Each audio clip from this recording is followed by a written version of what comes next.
What if the sky didn't just change the weather, but nearly erased humanity itself? What if, in a single moment, fire fell from the heavens, the sun vanished behind a choking veil, and the world froze into silence, leaving only a handful of survivors to face the end of everything they had ever known? In this video, you will journey into the terrifying aftermath of a cosmic catastrophe through the eyes of one survivor, a young hunter named Yara. You will witness the moment the sky breaks, feel the shockwave that shatters the earth, and experience the slow, merciless descent into a frozen world where animals die where they stand, rivers turn to stone, and the sun itself becomes a fading memory. More importantly, you will discover how humanity faced extinction, not with strength alone, but with courage, adaptation, and the power of knowledge. This is not just a story of disaster, it is the story of how humans learned to survive when the world itself turned against them. And if you love stories that reveal the hidden mysteries of our past and the incredible resilience of humanity, make sure to subscribe and join us for more journeys into the forgotten chapters of history. Chapter 1. The Fire in the Sky. The sun was a tyrant that day, a brilliant, domineering coin hammered into the endless blue vault of the sky. Its heat pressed down upon the lush river valley, a tangible weight that drew the scent of warm pine, rich earth, and blooming summer grasses from the land. The settlement thrived under its gaze. Smoke curled lazily from hearths nestled between sturdy hide-and wood shelters. Children's laughter echoed as they chased darting dragonflies along the water's edge, while adults worked with the rhythmic certainty of seasons that had always turned. Women wove baskets from reeds, their fingers flying, and men repaired spears, the sharp asterisk, scritch asterisk of flint on wood. A familiar song, Yara, her skin bronzed and her dark hair tied back with a leather thong, sat on a sun-warmed rock, methodically binding a new flint point to a spear shaft with strands of sinew. She paused, wiping sweat from her brow, and looked out at her world. It was a picture of perfect, enduring abundance, a truth as solid as the mountains that cradled the horizon. The first sign was a sound, but not one born of earth or sky as they knew it. It began as a faint, distant tear, a ripping whisper that cut through the ambient hum of life. Heads lifted, conversations faltered. The whisper deepened, swelling into a low, shuddering roar that seemed to vibrate from the bones of the world itself. Yara stood, her spear forgotten, her eyes scanning the flawless blue. Then she saw it, a searing white line, impossibly bright, scoring a burning wound across the dome of heaven. It was not a bird, not a cloud. It was a fragment of the sun itself, fallen and screaming towards the earth. A collective gasp, sharp and cold, swept through the tribe. The children froze, their games forgotten. The elders stumbled from shelters, their faces etched with a dread that transcended memory. The fire in the sky moved with silent, terrifying speed, growing from a line to a blazing spearhead, trailing a plume of incandescent smoke and shattered light. It passed directly overhead, and for a heartbeat of false, ghastly daylight bleached all colour from the world, casting stark, running shadows. The roar became all-consuming, a physical pressure that hammered at their ears and chests. It streaked towards the distant northern mountains and vanished behind the jagged peaks. The silence that followed was profound, a vacuum of sound more terrifying than the noise. It lasted 3 heartbeats. Then the world struck back.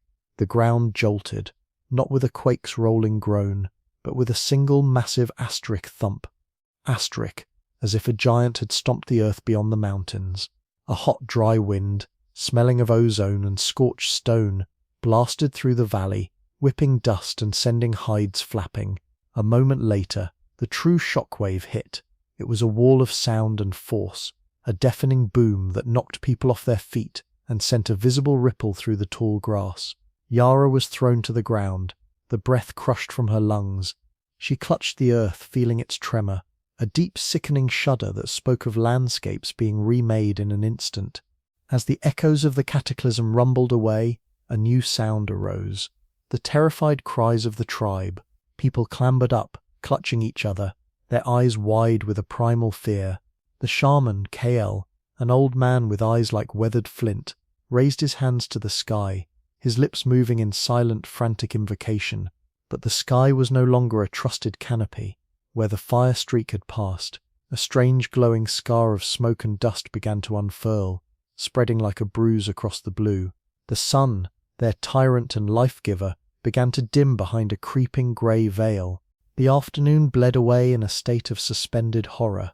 The normal tasks were abandoned. Everyone gathered in the central clearing, eyes fixed on the north and the strange discoloured sky.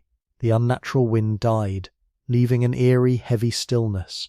As the hours wore on, the creeping veil thickened into a grim copper-brown pall that swallowed the sun whole, casting the world into a dim twilight gloom long before its time. The warmth of the day leached away with terrifying speed. The moist, fragrant air of summer grew thin and sharp, carrying a new, acrid tang of distant burning and crushed stone. When true night fell, it was a darkness unlike any other. No stars pierced the choking shroud. No moonglow softened the edges of the world. It was a black, absolute void, cold and depthless. And with the darkness came the cold. It was not the gentle cool of a summer night, but an invasive, deepening chill that seeped through hides and bit at exposed skin. Frost, a phenomenon known only in the tales of the oldest elders about distant mythical mountains, began to glitter on the grass by the riverbank. People huddled around fires, feeding them desperately. But the flames seemed weaker, their light unable to push back the oppressive gloom. The children cried, not from hunger, but from the instinctual fear of a world that had, in a single moment, betrayed all its rules. Yara wrapped her arms around herself, staring into the fire. She watched the sparks fly upward, only to be swallowed by the impenetrable dark. The fire in the sky was gone, but it had left its cold, dead breath behind, and a sun that might never return. Chapter 2. The First Frost. Part 1. The false twilight became their permanent world. The sun, a ghost behind the perpetual shroud of dust, cast no warmth, only a dull copper glow that barely distinguished day from night. Days turned into weeks, each one colder than the last, a slow, relentless tightening of a frozen fist around the river valley. The vibrant greens of summer withered into brittle browns and greys. The cheerful chorus of birds and insects fell silent, replaced by the mournful sigh of a wind that now carried only the scent of cold stone and extinction. The river, the tribe's lifeblood, began to betray them. First, a thin crystalline skin formed along its still edges at dawn, a fragile, glittering lace that melted reluctantly under the feeble daylight. Then the lace thickened into a milky, opaque rind. Each morning, Yara would go to the water's edge, and find the ice had crept farther, claiming another finger's width of the current, advancing with a silent, patient hunger. The phenomenon was a profound obscenity. In all the stories, in all the shared memory of the elders, the river had never done this. It flowed, it was constant. Its freezing was a quiet undoing of a fundamental truth. Game became a memory. The deer and the wild boar had vanished, either fled south or lying frozen in the thickening forests. The foraging parties returned with near-empty baskets, their fingers numb. The once plentiful tubers and berries were blackened lumps, succumbing to a ground frost that now persisted through the dim days. Hunger, a sharp-toothed companion, moved into the camp. The communal stores of smoked fish and dried meat, meant to tide them over a lean winter, were being consumed during a season that was supposed to be abundance. The sight of the dwindling stores sent a low, constant thrum of anxiety through every heart. The elders gathered daily around the central fire, a pit now constantly fed to combat the invading cold. Kale, the shaman, presided over these councils, his face more deeply lined with each passing day. His eyes, usually pools of contemplative depth, now reflected the ashen sky. The debate was a circular torment. Borin, a bear of a man whose strength was legendary, argued for immediate migration. He spoke of following the river south, of outrunning the cold, his voice a rumble of desperate pragmatism. Others, like Elara, the keeper of the hearth stories, pleaded to stay. The sacred grounds held the bones of their ancestors. The spirits of the forest and river were here. To leave was to sever a connection that might never be reforged, to wander as ghosts in a world that was already becoming a ghost of itself. Kale listened, his hands steepled before his lips. He studied the patterns of the cracks in the mud near the fire. Through sacred bones, and watched the smoke from the fire curl and die in the still, cold air. His interpretations were cautious, fraught with uncertainty. The omens were chaotic, contradictory. The world's rules were broken, and the language of the spirits seemed garbled. He spoke of patience, of waiting for a sign, of not abandoning the sacred places in a moment of panic, but his voice lacked its old, unshakable conviction. Yara moved through the camp, a silent observer to the mounting tension. Her duty was to scout, to find what the land could still unwillingly yield. Each foray was a lesson in deepening dread. She saw the squirrels' empty nests, the frozen frogs in the shallows, the way the very moss on the north side of the trees had turned a dead blackish green. This was not a bad season. It was a new state of being. The cold was not visiting. It was settling in, unpacking itself into the very soil. While the elders debated the temporary anger of spirits, Yara felt in her marrow a fundamental, permanent change. The world had been struck a mortal blow, and it was cooling from the wound outward. The tension between the old ways and the new, terrifying reality simmered, threatening to boil over. One evening, as the council argued again, a young hunter named Jax, his ribs beginning to show through his skin, stood abruptly. He pointed a trembling finger at Kale. "You read bones and smoke while our children's bellies shrink," he cried, his voice cracking. "The river is turning to stone. The game is gone. The old ways are the ways of the sun. Where is the sun?" A shocked silence fell. Such a direct challenge to the shaman was unheard of. Borin placed a restraining hand on Jax's arm, but his own expression was one of grim agreement. Kale did not anger. He simply looked older, smaller, as if the cold were leaching his substance away. His gaze shifted from Jax to the huddled forms around the other fires, to the skeletal branches of the trees clawing at the bruised sky. "The spirits are sleeping," Kale said finally, his voice thin, or fleeing. "I do not know." His admission was more frightening than any failed prophecy. It was a crack in the foundation of their world. Later that night, Yara found herself by the river's edge, away from the anxious murmurs of the camp. She stared at the ice, now a solid shelf extending a full arm's span from the bank. In the eerie, reflected glow from the dusty sky, she saw her own face, pale and drawn. She saw not just the reflection of a hungry young woman, but of a person standing at a threshold. Behind her lay the familiar, dying world of her ancestors. Ahead lay a frozen, unknown darkness. The debate in the camp was between staying and going, but in the quiet of her own heart, Yara sensed the true choice was different. It was between remembering a sun that might never return and learning to see in the endless, deepening twilight. The ice at her feet creaked, a low groaning sound that seemed to rise from the very heart of the earth. It was not a sound of life, but of transformation, and it spoke of a cold that had only just begun its work. Chapter 2, The First Frost, Part 2. The decision came not from counsel, but from chaos.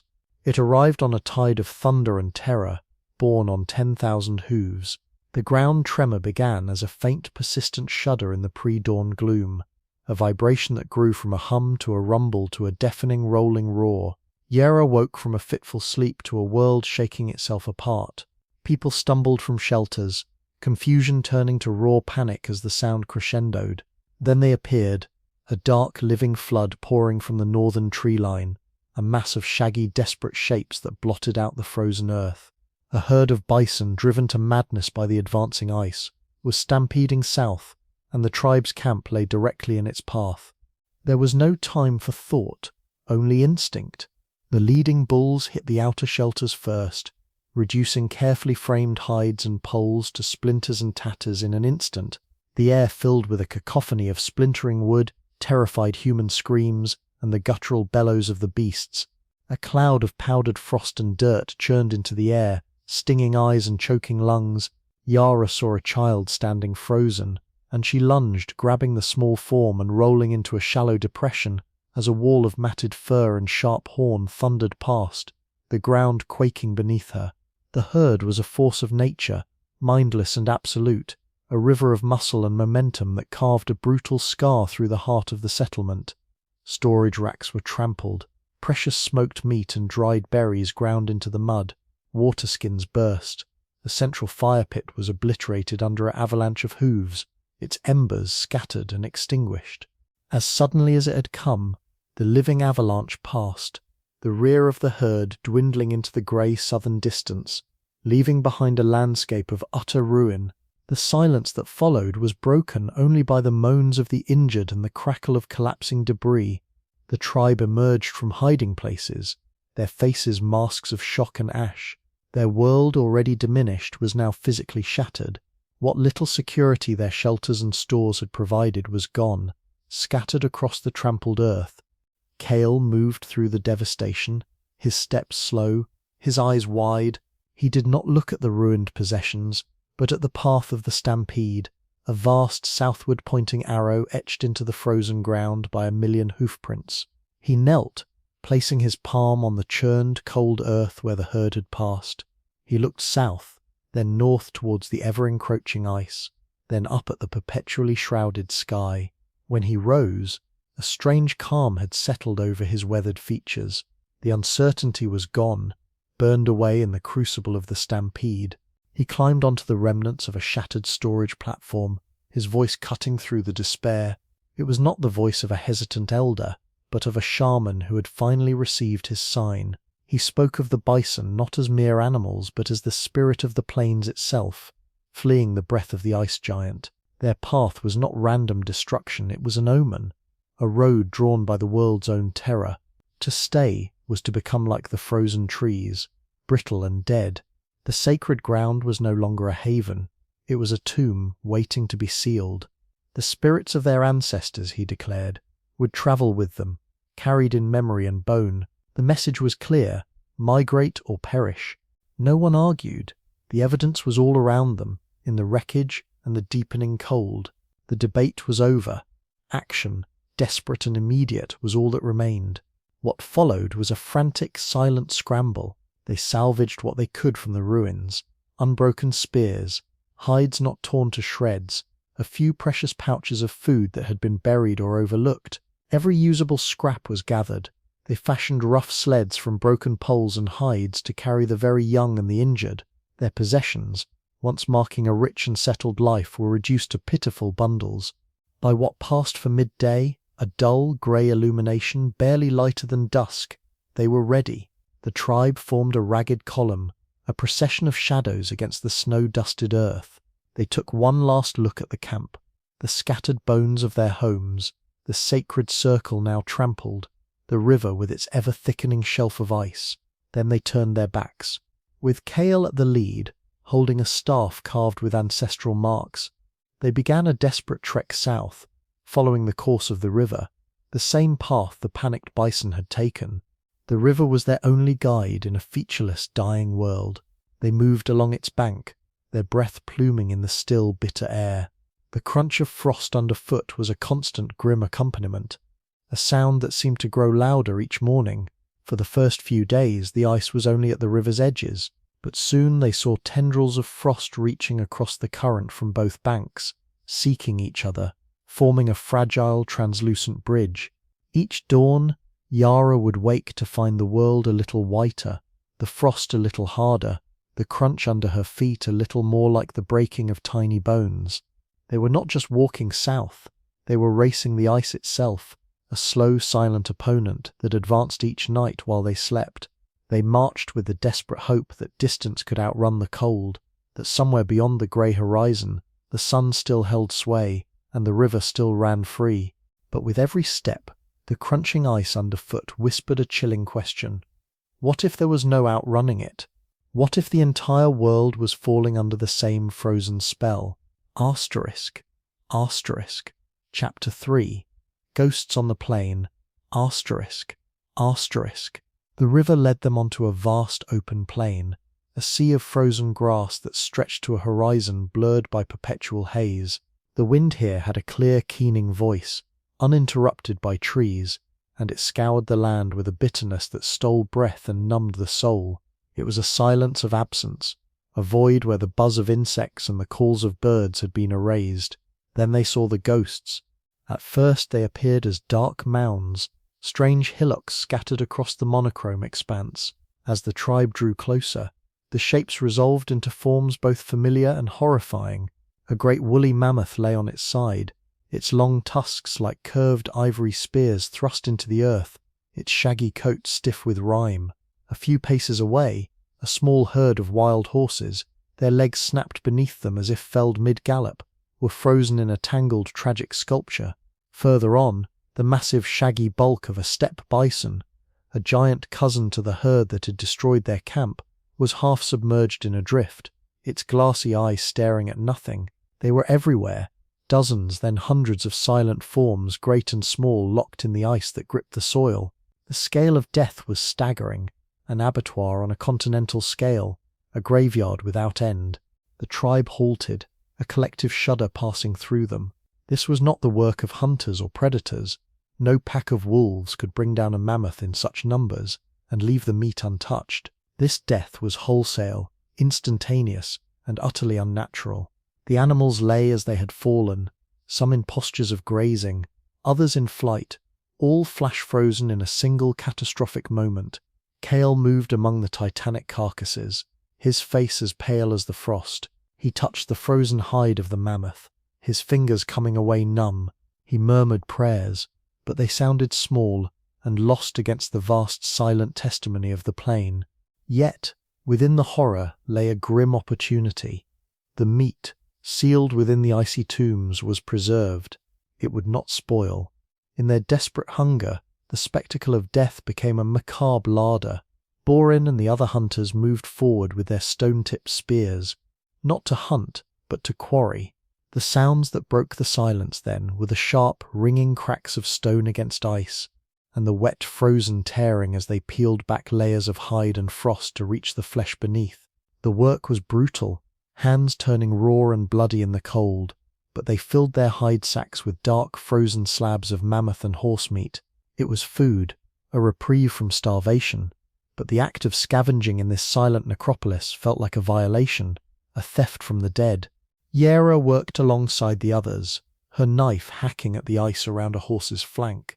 The cold bit into her bones, a deep ache that no fire seemed able to reach.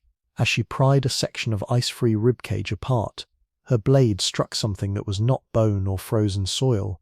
It clinked, a sharp, glassy sound. Curious, she dug around it with numb fingers and unearthed a cluster of black fragments. They were unlike any stone she had ever seen, jagged yet smooth, with a strange vitreous shine that caught the dull light.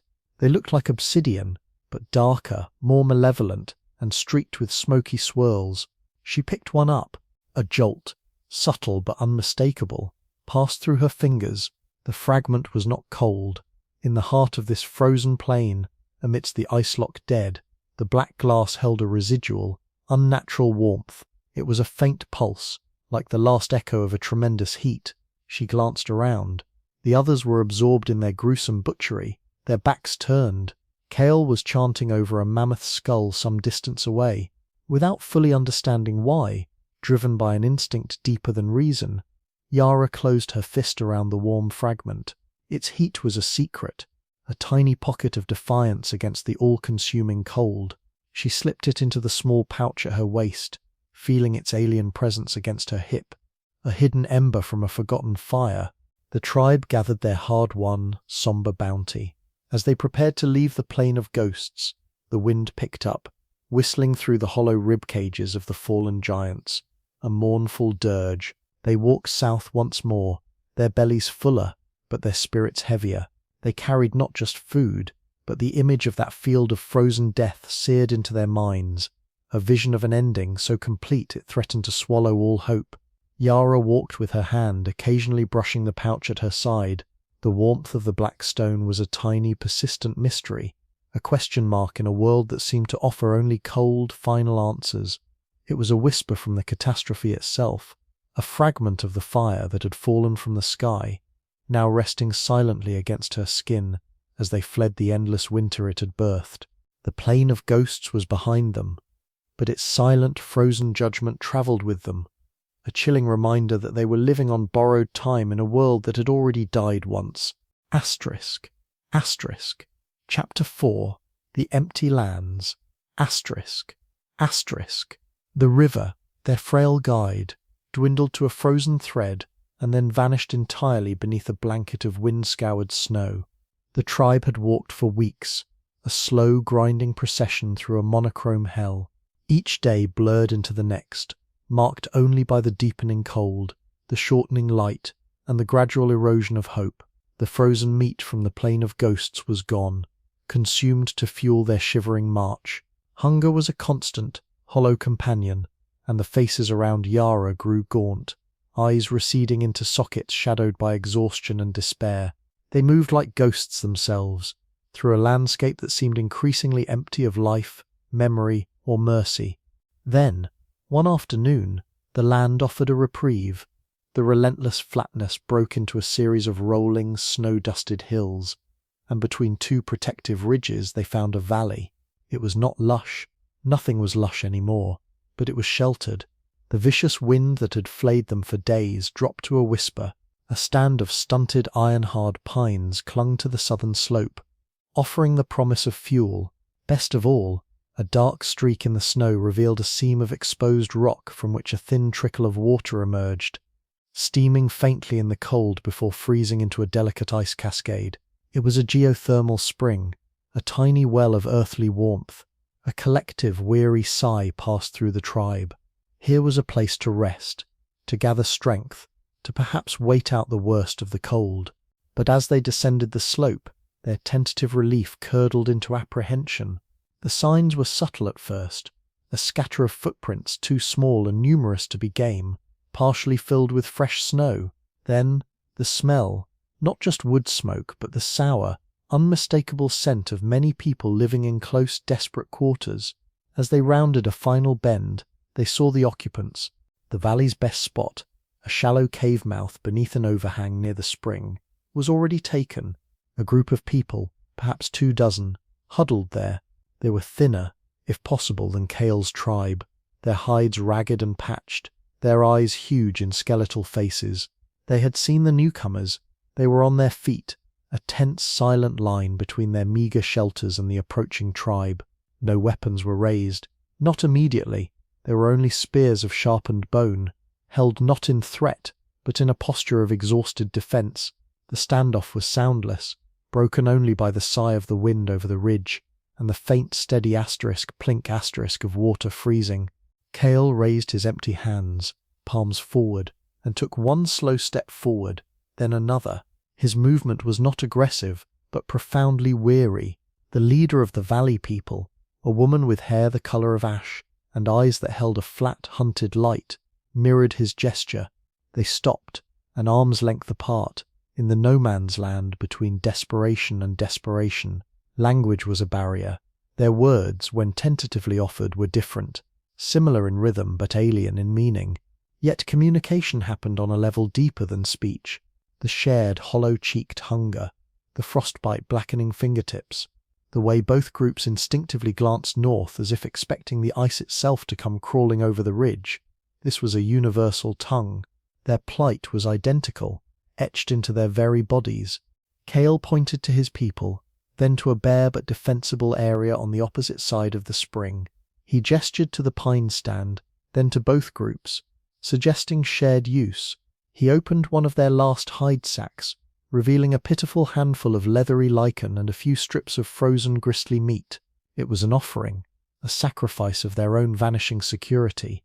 The ash-haired woman stared at the meagre bounty, and something in her rigid posture softened, not into trust, but into a recognition of inevitable calculus. Fighting over this scrap would waste energy and lives. Neither group could afford. She gave a single sharp nod. The truce was not a bond, but a fragile armistice born of mutual depletion.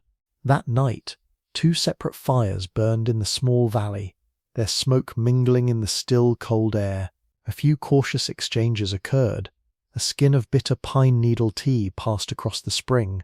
A worn scraper traded for a lump of resin. The tribes kept their distance, but the outright hostility had been banked for now. Yara watched the newcomers from across the steaming rivulet. Their movements were spare, efficient, every motion calibrated to conserve energy. One of their women, younger than the leader, was working on a hide stretched over her knees. The hide was thin, from a small Arctic hare by the look of it, but it was the tool in her hand that caught Yara's eye. It was a needle, long and slender, but unlike the crude punched bone awls her own people used, this needle was a work of art. It had been ground and polished to a perfect smooth point, with a meticulously drilled eye so fine it seemed impossible. The woman threaded it with sinew thinner than a strand of hair, and began to stitch, her movements quick and precise, creating seams that were tight, strong, and nearly invisible. A profound realization settled over Yara, colder and clearer than the valley air. They had been thinking only of movement, of fleeing south, of outrunning the cold. This other tribe, perhaps driven here earlier, or from a harder-hit region, had already been forced to think smaller, finer, deeper. They were not just surviving the cold, they were adapting to it. That needle spoke of a new kind of ingenuity. It was not for hunting mammoths, but for crafting garments that could keep the killing wind at bay, for making the most of tiny, scarce resources. The lesson was not in the landscape, but in the hands of a starving woman. Movement had brought them this far, but movement alone was a finite strategy in a world that was shrinking. To endure, they would have to change not just where they lived, but asterisk. How asterisk? They would have to learn to sew a new world from the scraps of the old, stitch by careful, desperate stitch.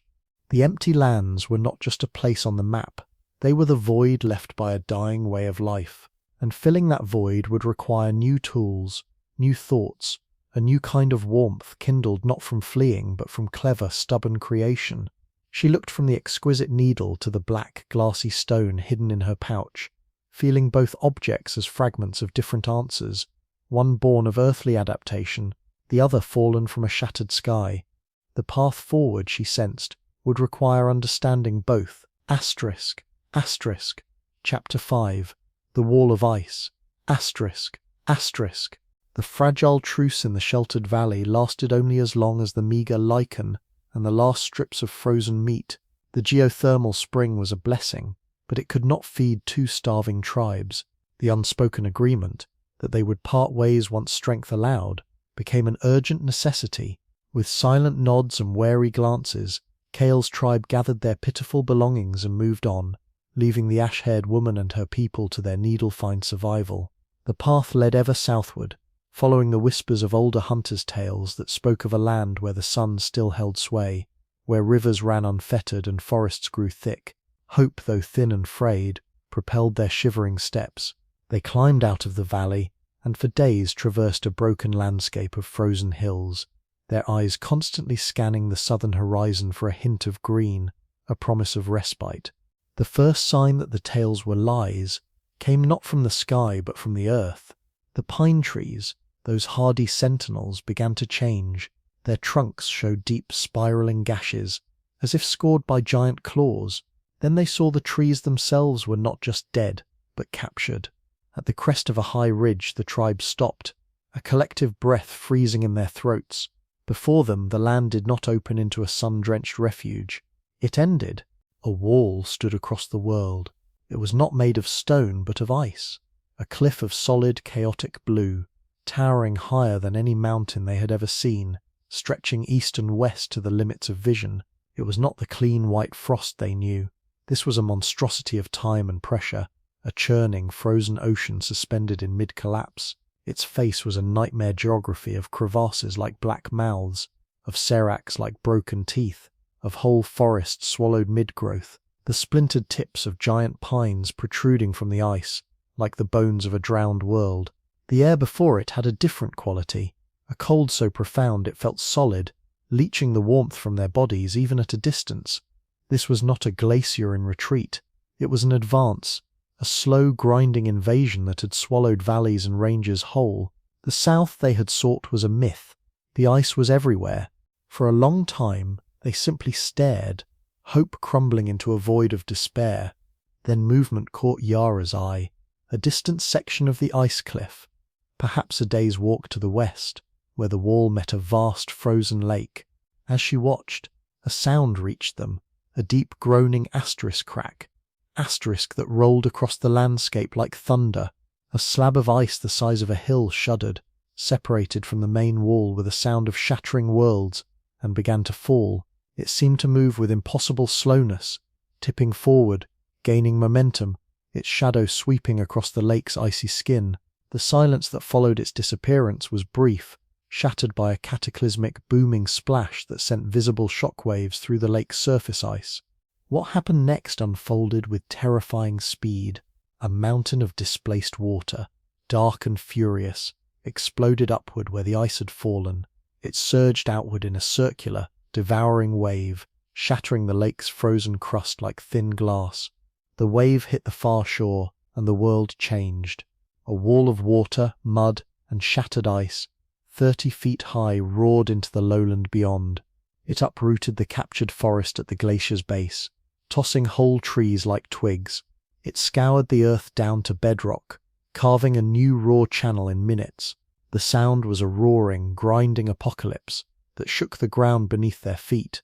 Then, as swiftly as it had risen, the floodwater drained, rushed, and slowed, leaving behind a devastated, steaming landscape of jumbled ice blocks, mud-coated debris, and the freshly scarred, naked earth.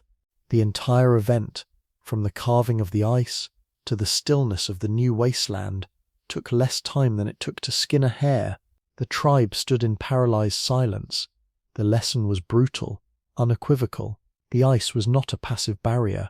It was alive, volatile, and violently reshaping the earth. There was no stable ground ahead of it, no sanctuary. The concept of south was meaningless. The advancing wall and the catastrophic floods it birthed meant the world itself was now a fluid, dangerous entity. Their journey as migrants was over. They had reached the end of the map, and the map was being torn apart before their eyes. Cale sank to his knees, his staff dropping into the snow. The last vestige of his authority, the belief that he could lead them to safety, evaporated like the mist over the flooded ruin. He was just an old man facing an abyss. Borin's pragmatism turned to ashes. His strength was useless against a cliff of ice that could birth tidal waves. The children did not cry. They were too stunned, their eyes wide at the scale of the violence.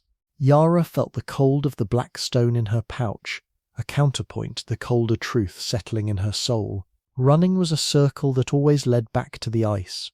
The old world, the world of stable seasons, predictable migrations, and sacred permanent grounds, was gone, not just changed, but actively, violently being erased.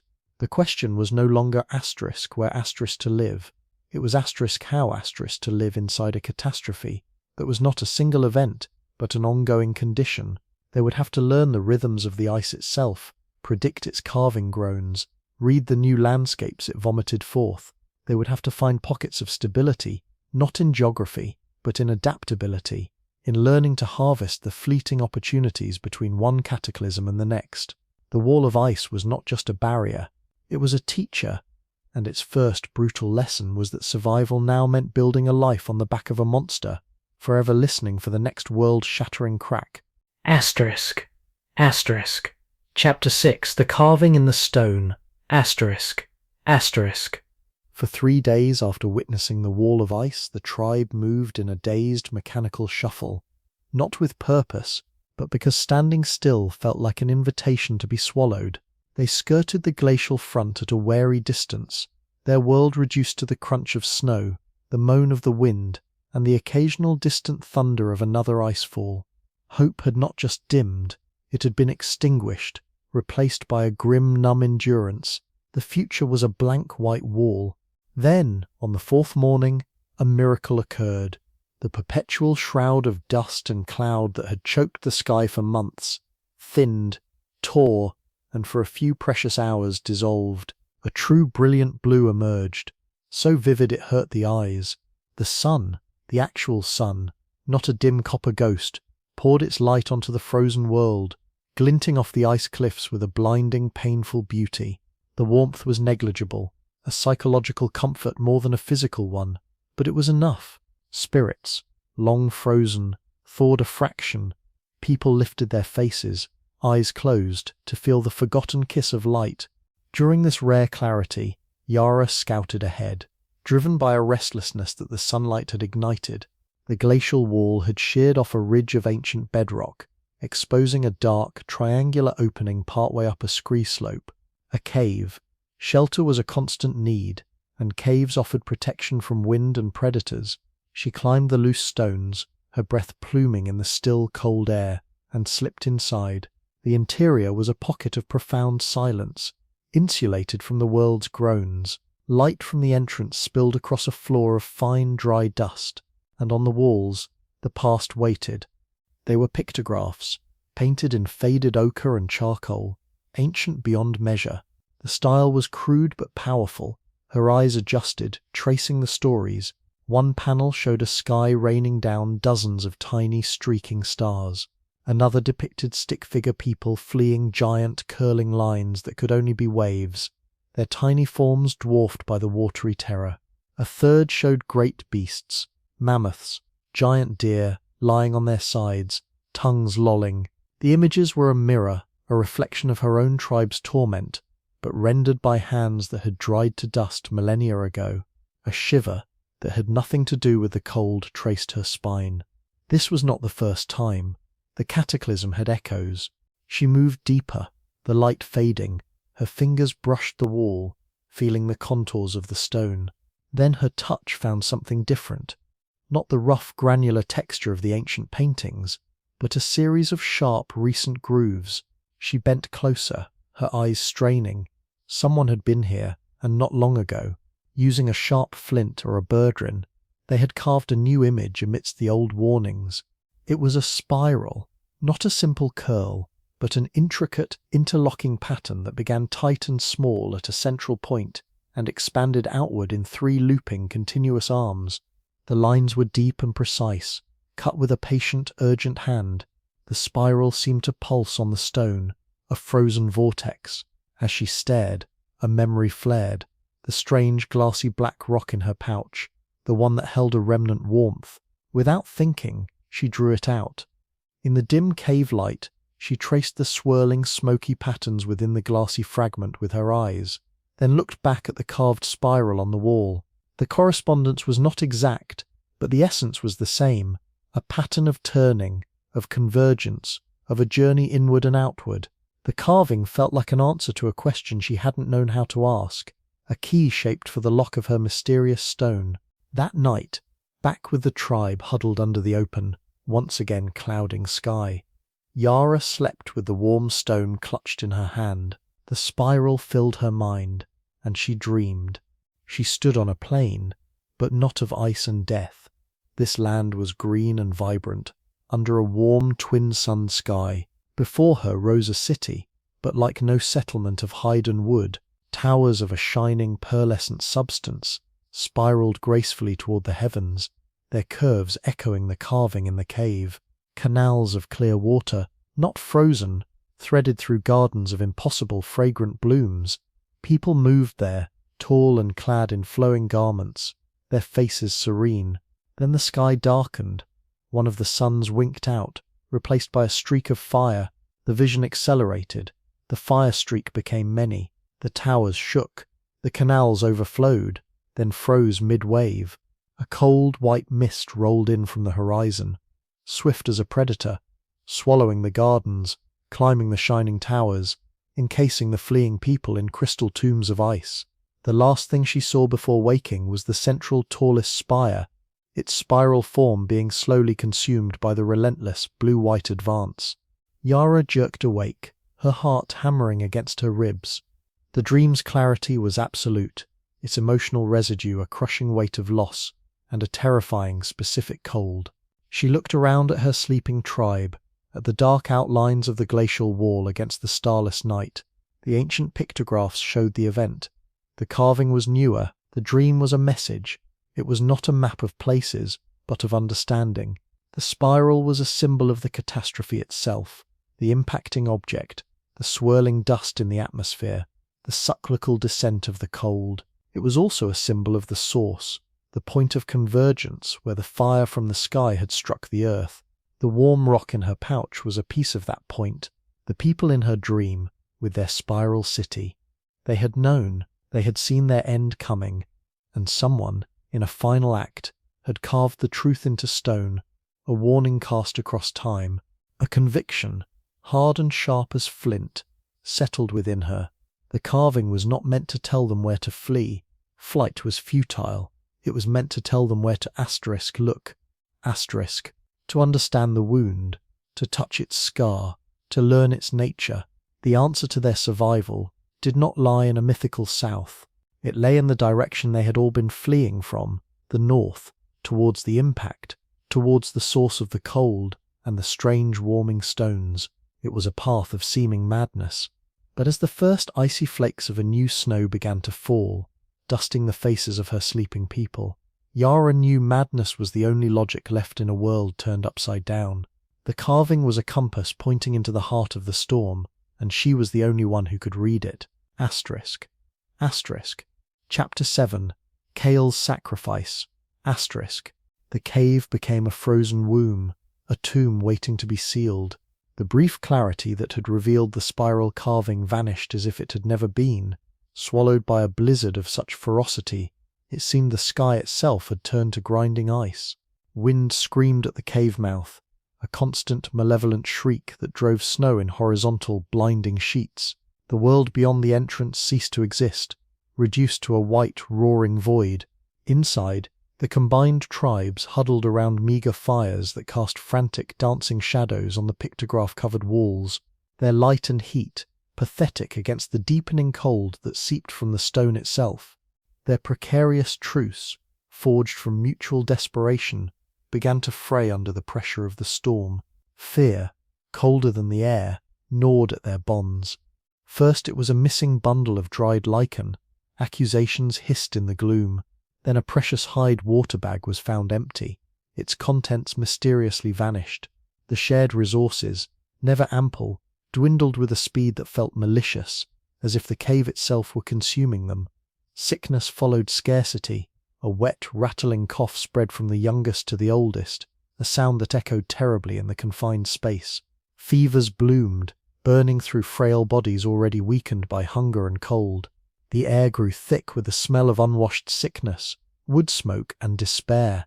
Kale faded with the supplies.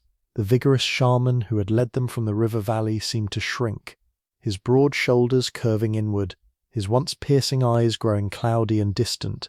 He moved less, sitting for hours near the fire, his gaze fixed on the spiral carving Yara had shown him, his lips moving in silent, ceaseless conversation with something only he could perceive. Yara brought him sips of melted snow and what scant food she could spare, her own strength ebbing. One evening, as the wind scream hit a new piercing pitch, he gestured for her to sit beside him. His voice, when it came, was a dry rustle, barely audible over the storm. He did not speak of spirits or omens. He spoke of a wound, a great bleeding gash in the world's side, from which all warmth and life was leaking away. He told her the ice was not a punishment, but a symptom. The great herds frozen on the plain, the advancing wall, the poisoned sky, all were the thrashings of a wounded earth, a body growing cold as its lifeblood seeped into the void. The fire in the sky had been the blow, a great hammer from the heavens that had struck the land and broken its rhythm forever. He spoke of the breath of the earth growing faint, the deep, slow exhalations from below that kept the world alive, now choked by the dust and the cold.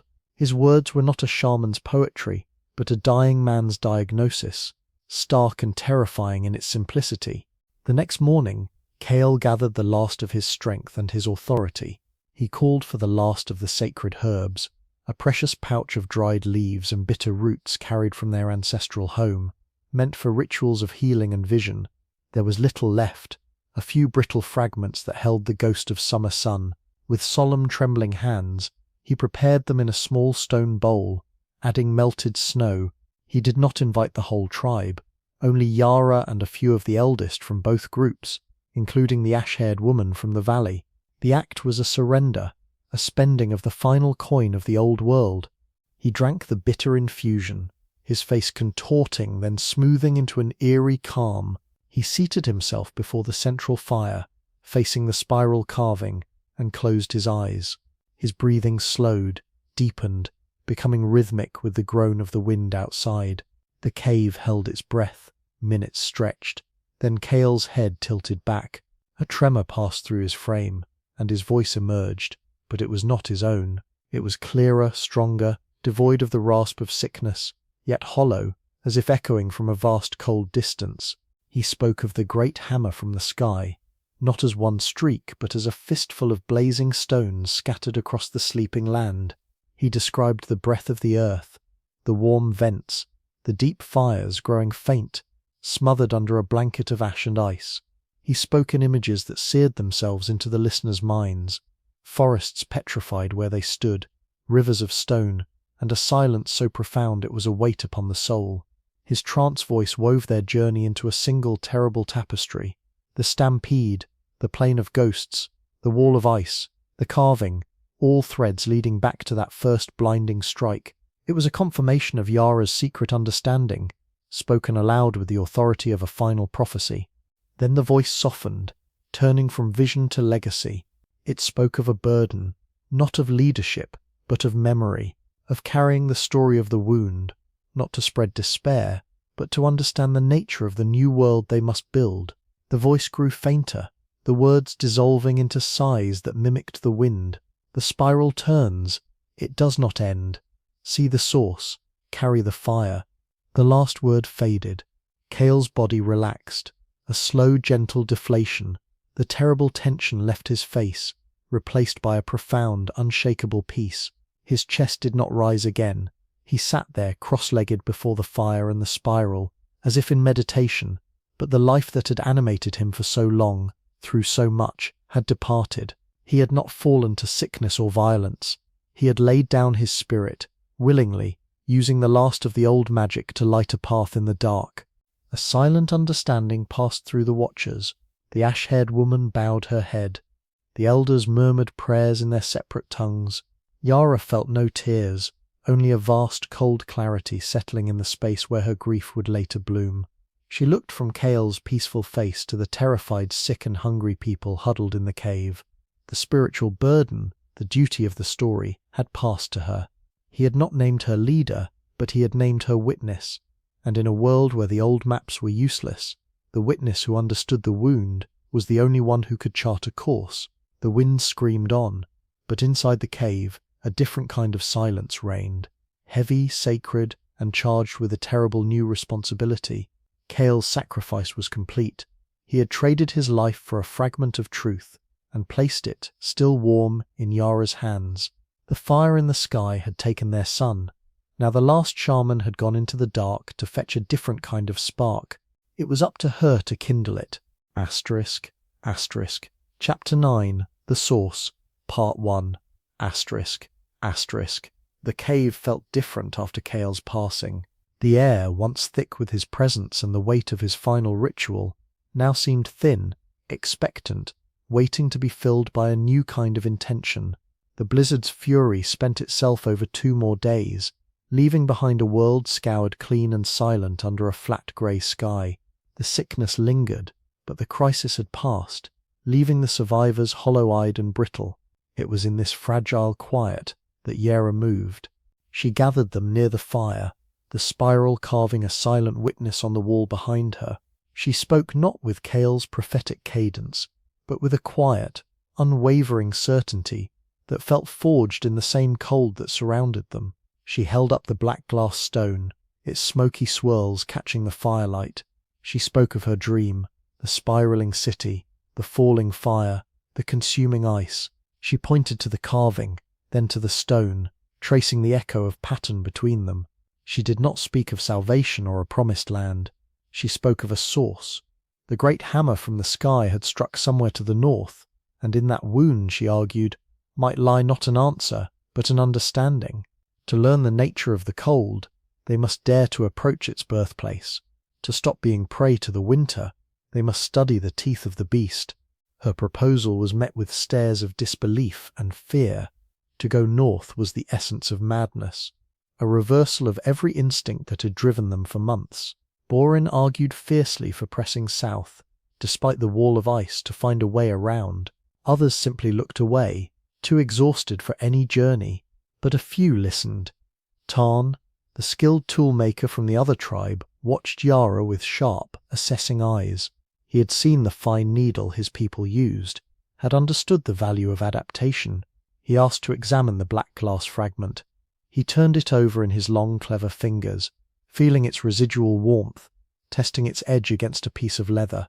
It was a material unknown, born of an impossible heat. His curiosity, a flame that had survived the general despair, was kindled. He nodded once, a decisive dip of his chin. He would go. In the end it was a small band, Yara, Tarn, Borin, whose pragmatism reluctantly admitted that south was a closed road, and two others, a silent, keen-eyed hunter named Fen, and Ilara's youngest daughter Lena, who possessed a preternatural memory for landmarks. They took only what was essential: spears, fire-making kits, hides, and a small portion of the remaining food. Their departure was a sombre affair, not a migration of hope, but a grim reconnaissance into the heart of the chill. The landscape they entered was a testament to violence. Within a day's travel north of the cave, the familiar contours of hill and forest began to distort. They traversed fields of jumbled rock, where house-sized boulders lay tossed like gravel, as if a giant hand had stirred the bones of the earth. They passed through petrified forests, not frozen, but turned to stone. The trees stood as grotesque sculptures of grey silica, their branches crystalline and brittle, their trunks sheared off at identical heights, preserved in the instant of a searing, unimaginable heat blast. The silence here was absolute, a vacuum that pressed on the ears. No wind stirred the stone leaves, no creature scuttled in the shattered rock. The air itself became strange, unpredictable. In the hollows and ravines, the bitter, pervasive cold would suddenly give way to pockets of startling warmth that rose in visible, shimmering waves from fissures in the ground. Geothermal vents hissed, spewing the rotten egg stench of sulphur and painting the surrounding snow with garish yellows and rust reds. These oases of warmth were treacherous illusions. The ground around them was often unstable, and the heat was a parching, dry breath that offered no comfort, only a reminder of the furious energies sleeping beneath the frozen crust. And everywhere, the black glass became more common, no longer just rare fragments in a field of bones. It littered the ground in places like a terrible harvest, shards and twisted blobs of obsidian-like stone, some as small as a finger, others as large as a seal. Tarn collected samples, his brow furrowed. He noted how the glass often lay atop the jumbled rock, not within it, as if it had rained down molten and solidified where it fell. The sheer quantity was staggering, a black snowfall that had coated the world. Then, 3 days into their journey, they crested a rise and stopped, their minds struggling to comprehend the sight below. Stretching across a broad, shallow valley was a series of gigantic parallel ridges and troughs, frozen solid now under wind-packed snow. But the pattern was unmistakable, etched on a scale that dwarfed human understanding. The ridges were hundreds of paces apart, each one curving in a vast harmonious sweep, like the ripples left in mud by a passing foot, but a foot of unimaginable size. These were giant ripple marks, the fossilized signature of a titanic flood. The water that had made them must have been a moving mountain, a wall of liquid chaos hundreds of feet high, scouring the land clean in its passage. They stood at the edge, ants on the edge of a giant's bathtub ring. The evidence was clear. The impact had not just brought cold, it had melted ice caps, shaken seas, and sent tsunamis of biblical scale rampaging across the continents, drowning and freezing everything in their path, long before the dust had even begun to fall. Fen, the hunter, knelt and brushed snow from the frozen crest of one ripple. His hand found not soil, but a tangled mat of debris, splintered wood, crushed bone, and more of the omnipresent black glass, all cemented together by ice. He looked up at Yara, his usual stoicism replaced by naked awe. This was not a landscape, it was a crime scene, and they were walking across the aftermath. The cold in their bones, the dead plains, the advancing glaciers, all of it was downstream from this single cataclysmic event. The source was not just a point on a map, it was the epicenter of a shockwave that had reverberated through rock, water and sky, breaking the world's climate like a clay pot. They had come seeking understanding. Now, standing on the frozen waves of a drowned world, they were beginning to grasp the terrifying, awesome magnitude of what they sought.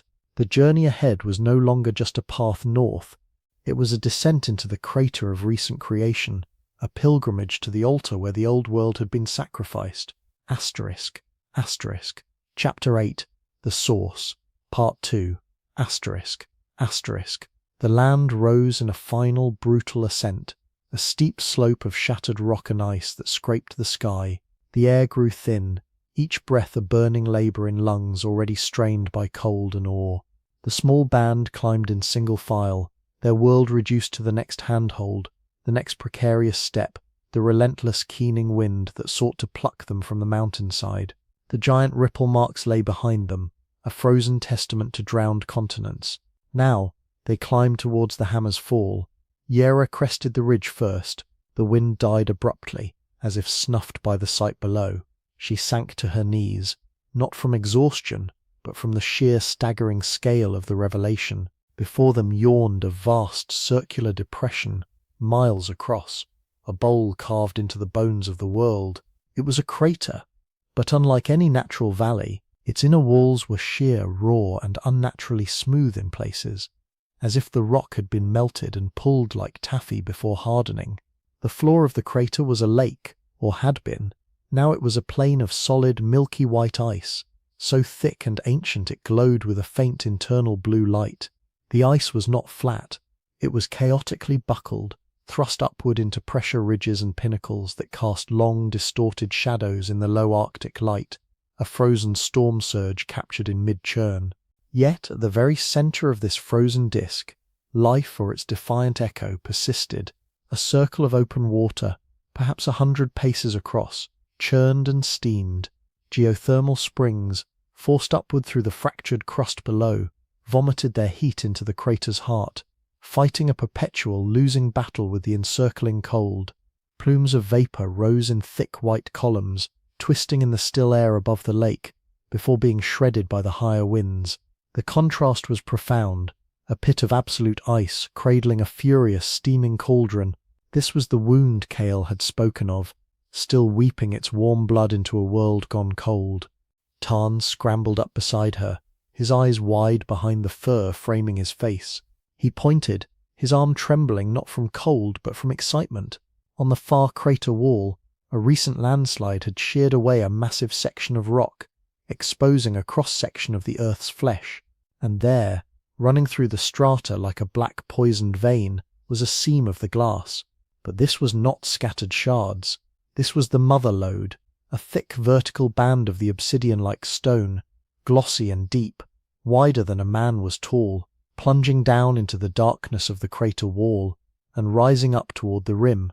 It glittered wetly in the grey light, a waterfall of frozen midnight. They picked their way down the inner slope, a treacherous descent over ice-glazed rubble, drawn inexorably toward the black vein. The air near the crater floor grew still and strangely warm in patches, carrying the mineral tang of the steam and an odd metallic scent. They reached the base of the exposed cliff, the wall of ice to their backs groaning softly, a giant sleeping breath. Up close, the vein was even more intimidating. It was not smooth glass, but a chaotic, tortured flow, filled with trapped bubbles and streaks of smoky vapour, evidence of a violent, instantaneous birth. Tarn approached it first, his toolmaker's mind overriding caution. He placed a bare hand against the black surface, yanking it back with a sharp hiss. "It draws the cold from your flesh," he murmured, his voice filled with a scholar's wonder. He took a flint scraper from his belt and struck the vein. A sharp ringing asterisk clink, asterisk echoed in the bowl, and a tiny perfect flake of the black glass fell away. He picked it up, examining its conchoidal fracture, its razor edge. This is not forged. This is rock that was heated in a single breath, a heat so vast it did not burn. It asterisk, unmade, asterisk. The stone did not have time to char. It turned to liquid fire, and then stopped. He looked from the flake to the vast frozen lake, to the steaming heart, his theory forming. The great hammer struck here. It did not just bring cold, it released the fire of the earth itself, through these cracks. For a moment, this crater was a second sun. Then the sky fell in, and the cold of space followed. Yara listened, but her eyes were fixed on the vein. The swirling patterns within the glass seemed to move in the shifting light, pulling at her vision. whispering to the fragment in her pouch. The compulsion was physical, a pull in her gut stronger than fear. She stepped forward, past Tarn. The others watched, silent. Borin made a move to stop her, but Fen held out a restraining arm, his hunter's senses recognizing a different kind of hunt. Yara raised her hand, her fingertips hovering an inch from the glossy black surface. She could feel it. Not heat, but a strange, potent absence, a vacuum that seemed to pull at her spirit. She thought of Kale's sacrifice, of the spiral, of the dream city falling. This was the place where all those threads converged. She took a final breath of the sulphur-tinged air and pressed her palm flat against the glass. The world vanished. There was no sound, no sight of the crater. There was only sensation and a terrifying panoramic knowing. She was everywhere and nowhere. She felt the asterisk, instant asterisk, a point of light, intolerably brilliant, blossomed in the heavens. But it was not alone. From its heart, it shattered, and a swarm of lesser suns, dozens, hundreds, fanned out across the dome of sky, each trailing a tail of incandescent rage. They were not orderly. They were a volley of celestial arrows fired at a sleeping continent. She felt the impacts not as sequential events, but as a simultaneous, continent-wide shudder, a series of world-ending punches from the north to the distant southern seas. The one here, beneath her hand, was the deepest, the most violent. The vision focused there, at the source. The flash was not light, it was the negation of darkness. The heat was not fire, it was the concept of combustion made solid. In that nanosecond of contact, the rock did not melt. It asterisk became asterisk plasma, then light, then an expanding sphere of pure force that vaporized mountains and shoved the atmosphere aside like a curtain. The earth recoiled. Ripples of solid rock surged outward, becoming the tsunami that made the ridges they had crossed. The fireball climbed, a mushroom of annihilation sucking up millions of tons of pulverized crust, of vaporized water, of annihilated life. And then, the poison. The vision soared upward, riding the plume. She saw the dust, not as grit, but as a billion tiny knives of rock and glass, injected into the high, thin rivers of the sky. She saw it spread, a greasy, choking stain on the stratosphere, wrapping the planet in a shroud that turned day to twilight. She saw the sunlight, precious, life-giving sunlight, strike this shroud and recoil, its energy cast back into the void. She felt the planet's warmth, the gentle, balanced breath Kyle described, begin to suffocate. The engine of climate, complex and delicate, seized. The great currents of air and sea stumbled, faltered, then reversed or stilled. Ice, no longer held in check by the summer sun, stirred in its polar beds and began its hungry, relentless march. The vision was not just of impact, but of systemic murder. A single wound could heal. This was a poisoning of the entire system. The swarm of fragments had not just struck the land, they had struck the sky, the climate, the very rules of life. The cold was not an accident. It was the inevitable, chilling exhalation of a world thrust into shock. The connection broke. Yara stumbled back, tearing her hand from the glass as if burned. She collapsed to the frozen ground, gasping, her eyes blind to the crater, still seeing the apocalyptic panorama etched on her soul. Her hand was numb, but her mind was screamingly terribly alive. Tarn and Fen caught her, lifting her up.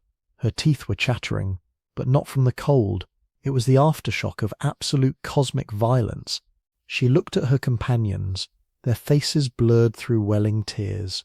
She did not feel herself shed. She tried to speak, to give shape to the unshapable understanding. It was a swarm, she managed, her voice a raw scrape. Not one, many. They broke the sky, they broke the world's breath. She looked from the black vein to the steaming water at the crater's heart, to the imprisoning wall of ice. The geothermal spring was not a comfort. It was a symptom, like the fever of a dying beast. The warmth here was the last ghost of the impact's fire, and the ice was its true enduring legacy. They had reached the source, they had touched the first cause, and the knowledge it bestowed was not of an ending, but of a new terrible truth. They were not living in a long winter. They were living in the long frozen aftermath of a sky that had fallen, piece by fiery piece, and their world was the patient slowly stabilizing in a bed of ice. The journey back would be made in silence, weighted with a revelation too heavy for words. Yara now carried the full memory of the wound, not in a stone but in the very fabric of her being. The question of survival was no longer where or how, but if anything could truly grow in soil salted with starfire and shadowed by a broken sun. Asterisk. Asterisk. Chapter 9. Seeds in the Snow. Asterisk. Asterisk. The journey back from the crater was a silent pilgrimage through a graveyard of understanding. The frozen ripples, the petrified forests, the hissing vents, all now fit into a terrible coherent story. Yara carried the vision inside her like a second heart, one that beat with the rhythm of cataclysm. The others moved in a haze of stunned comprehension, their eyes seeing the landscape anew, not as random horrors, but as chapters in a single devastating sentence written across the continent. When they finally stumbled back into the cave, their faces grey with exhaustion and etched with a knowledge too vast for their features, the tribe gathered around, hope and fear warring in their hollow eyes. They searched Yara's hands for food, for tools, for a promise of a warmer land. She held only the black glass fragment, now cool and inert.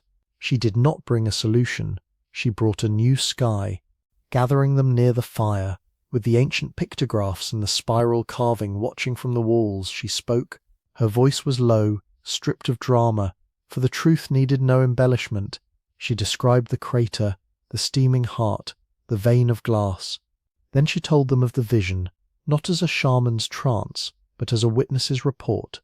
The swarm of fire from the heavens, the simultaneous continent-shattering impacts, the dust injected into the high winds, a shroud that strangled the sun, the climate's great engine seizing, stumbling, falling still. She told them the cold was not a spirit's wrath or a passing season. It was the planetary fever breaking, the long, slow bleed of heat into space after a cosmic wound. The catastrophe was not local, it was cosmic. The world itself had been struck, and they were living in the shuddering aftermath. A profound silence followed, deeper than despair. Despair had edges. This was an abyss. But into that abyss, Yara planted a second seed, smaller, harder, and more vital. The world was wounded, yes, but it was not dead. It was healing, with a slowness measured in lifetimes. The geothermal springs were proof. The Earth's heart still beat, faintly. The very ice that imprisoned them was part of the healing, a scab over the fever. They had spent all their energy running from the symptom. It was time to stop. There was no way to run to. The only direction left was into the new reality, to learn its rules, to scavenge its scant possibilities. She laid out a path not of feet but of minds. They must stop being migrants and become students. They must study the hardy grey-green grasses that clung to life at the very edge of the ice sheets, grasses that shrugged off frost and grew stubbornly in the brief weak summer. Could their seeds be gathered, planted, tended? Could they be persuaded to give more? They must map the geothermal vents, not just as curiosities but as sources of steady warmth for sheltered gardens, for melting ice, for places where life could be nurtured like an ember in cupped hands. They must observe the new sparse game, the small quick Arctic hare, the occasional fox, the migratory birds that still against all odds traced ancient paths across the poisoned sky. They must learn new ways to hunt, to trap, to use every sinew and bone, and they must forge alliances, not as temporary truces between starving bands, but as permanent bonds. The other tribe in the valley with their fine needles, any other survivors they might find, they needed to be sought out, not for their food, but for their knowledge, their memories, their different fragments of the old world. A shared memory, she argued, was the first seed of a new culture.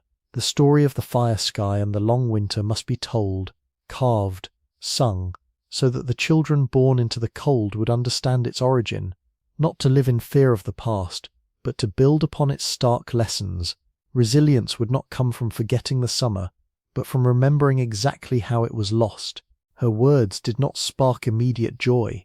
They sparked a grim, weary acceptance, which was more durable, Thorin, the pragmatist, nodded slowly. The plan was not about strength, but about cunning, about leverage. Tarn was already sketching designs in the cave dust. Tools for grinding tough grass seeds, snares for small game. The ash-haired woman from the other tribe, who had stayed through the blizzard, met Yara's gaze and offered a single exquisite bone needle, an unspoken pledge of shared knowledge. The work began that same cycle. It was achingly slow, a battle fought with patience against an enemy of infinite cold.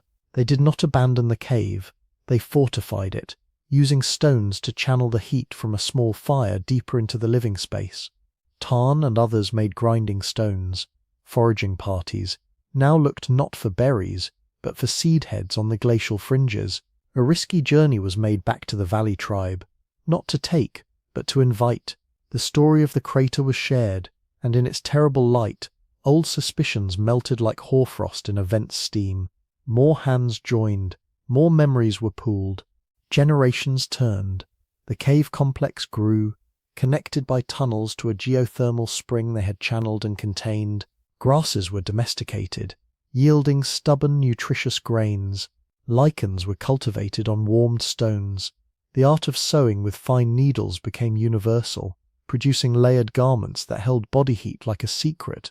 The story of the fire sky was the first story every child learned, told around the steady, earth-warmed fires. It was not a myth of gods, but a history of survival, a warning etched in time. On a day when the summer sun, though still weak, managed to paint the glacial wall with a fleeting gold, an old woman sat outside the cave entrance, now framed by a low wall of fitted stone. Her hair was white as the high ice, her face a map of lines, but her eyes, dark and keen, were Yara's eyes. Around her sat children, their cheeks full with gruel made from the hardy grain, clad in finely sewn hides. "Tell the story, grandmother," one child said, her breath a small plume in the crisp air. The old woman, Yara's granddaughter, smiled. She looked at the children, then at the stable, if colder, world they inhabited. The tended plots of grey-green, the smoke rising steadily from multiple vents, the community moving with purpose, not panic. She picked up a smooth, water-worn stone from a basket beside her, a stone that held a single, embedded fleck of black glass. "Long ago," she began, her voice clear and carrying, "the sky broke, and fire rained down. The world grew cold, and the old ways died." She held up the stone, the black fleck catching the light, but our grandmother's grandmother looked into the heart of the wound. She saw that the world was healing, and she taught us to heal with it. We stopped running. We started learning. We planted seeds in the snow. She closed her hand around the stone, feeling the familiar, cool solidity, the tiny, stony scar of the catastrophe. "The winter is long," she said, looking at each young face, "but our memory is longer, and our roots now are deep." The children were silent, absorbing the old truth, a truth that was no longer terrifying but foundational. It was the ground upon which their world stood. Above them, the sky was pale and clear, holding no fire, only the gentle, distant promise of a sun that, season by slow season, was remembering how to shine. The cold remained, but it was a known quantity, a neighbour whose habits they understood and whose challenges they met, not with flight, but with the hard-won, carefully tended warmth of community, knowledge, and seeds saved from one summer to feed the hope of the next.